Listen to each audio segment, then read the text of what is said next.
First of all, can I start by saying our prayers and sympathies go out to all the victims and their families. I had never personally met this man. I've never had no interaction with him, never had any dealings with him.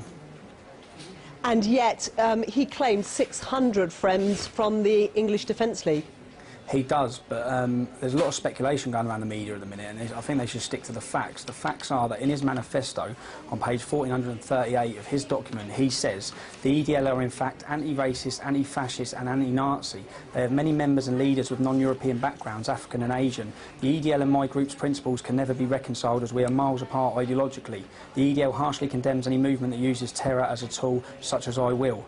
My view is the EDL are naive fools. The EDL is a democratic movement that still believes that the democratic system can solve Britain's problems. So his view of our organisation, my view of this man, is a vile creature, a disgusting monster for what he has done.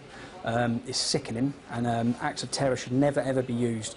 Killing innocent people should never be justified in any way. But so the means don't sorry to interrupt. So the means don't justify the end, but his objectives are similar to yours. I believe Islam's a threat. We believe Islam's a threat. I think the government needs to wake up here as well and learn from this that there's a massive, massive undercurrent from one end of the country to the other of fear, of anger and frustration about the effect Islam's having on us and on our country. And they're genuine concerns. You can't brush them under the carpet and call people racist for saying these things. You have to address these issues. If you try and suppress these issues, try and take away people's democratic rights to protest over these issues, you're going to create the monsters. You need to learn from it. God forbid we never want anything like this happening on British soil. So they need to learn from it and accept there's an elephant in the room that no one wants to talk about. It's called Islam.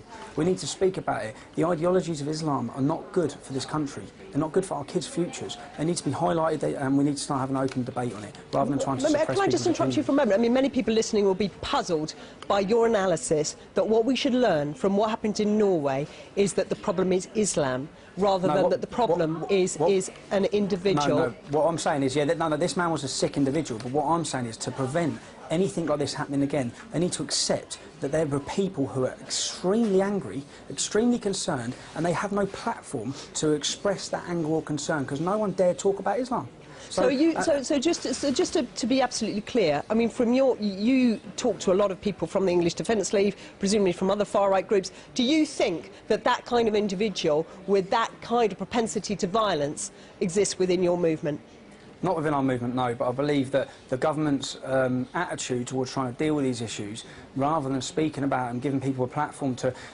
In a democracy, when you're angry about something, you have your democratic right to go and protest over that. Now, you take that right away, which the Home Secretary has done to us 3 times, stopping people have... Like, we've got serious concerns of what's going on in Tower Hamlets in London with regards to the spread of Sharia and the attacks on non-Muslims. If we want to go there and protest over it, if you stop that right and you stop the way, we're trying to channel the aggression, channel the anger in a democratic way of peacefully protesting. Can I just interrupt you there? Because I do think that our viewers need to know that you, yourself, have been convicted of using threatening, abusive and insulting behaviour.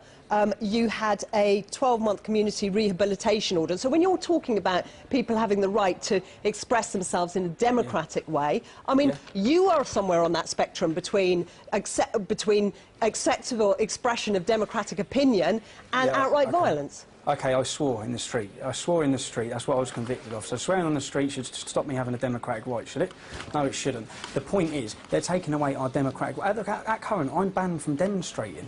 There's no Muslim organisation or Muslims that are banned from demonstrating. There's no one. The lad who threw the fire extinguisher on the police officers in the City of London, he wasn't banned from demonstrating.